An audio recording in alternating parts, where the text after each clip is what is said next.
સાવલી તાલુકામાં ગંભીરા બ્રિજ બાદ વિવિધ ગામોમાં રોડ રસ્તાના ભ્રષ્ટાચારનો ભરડો.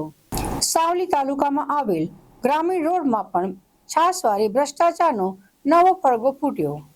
સાવલી તાલુકાના મેવલી ગામ અને ધનતેજ ગામને જોડતો 4 કિલોમીટર લાંબો એપ્રોચ રોડની હાલત દયનીય. આશરે 1.5 મહિના પૂર્વે બનેલ 4 કિલોમીટર લાંબો રસ્તો જે મેવલી અને ધનતેજ જેવા મોટા ગામોને જોડતો માર્ગ છે. હજી તો થોડાક મહિના પૂર્વ બનેલ આ રોડ ઇજારદાર અને R&B વિભાગ દ્વારા કરેલ બેદરકારી રોડને જોતા આંખે ઉડીને વળગે તેવી સ્થિતિ સર્જાઈ છે. હલકી કક્ષાનું મટીરીયલ અને ઉતાવળે કોન્ટ્રાક્ટરે પોતાના ખિસ્સા ગરમ કરવા ઉત્તમ કામગીરીનો મલાજો ના જાળવી શક્યા. મેવલી ગ્રામજનો દ્વારા ધનતેજ ગામને જોડતા રસ્તા પર ઠેર ઠેર હાથથી ઉખાડી શકાય તે રીતેની તિરાડો અને સળિયા દેખાઈ રહ્યા છે, જેને લઈને મેવલી ગ્રામજનો દ્વારા આજ રોજ વિરોધ નોંધાયો હતો. R&B વિભાગ તેમજ કોન્ટ્રાક્ટરની મેલી મુરાદને કારણે આજે મેવલી અને ધનતેજના ગ્રામજનોને હાલાકી ભોગવવાનો વારો આવ્યો છે.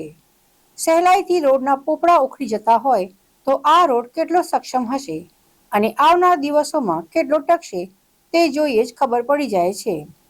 સાવલીમાં આવા અનેક કોન્ટ્રાક્ટરો સાથે તંત્રની મિલીભગતને કારણે લાખો કરોડોની સરકારમાંથી પાસ થયેલી રોડ રસ્તા માટેની ગ્રાન્ટનો દુર્વ્યય થતો જોઈ શકાય છે.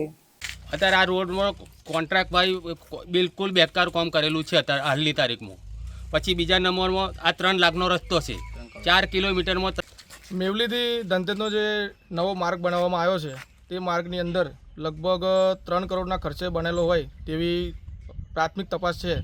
અને આ ટૂંક સમયના વરસાદની અંદર સંપૂર્ણ રોડ છે, તમે જેની જે હાલત તમે જોઈ શકો છો, ઠેર ઠેર ખાડા પડેલા છે, રેતી કપચી ઉખડી ગયેલી છે. તો આની અંદર એવું જાણવા મળે છે કે રોડની અંદર મોટા પાયે ભ્રષ્ટાચાર થયો હોય તેવી અમને ગ્રામજનો દ્વારા માહિતી મળેલી હતી. તેના દ્વારા અમે મીડિયા દ્વારા આજે રજૂઆત કરવા માટે આવેલા છે. આમાં કોને જવાબદાર માનો છો તમે? આમાં જવાબદાર તો કોન્ટ્રાક્ટર હોઈ શકે છે,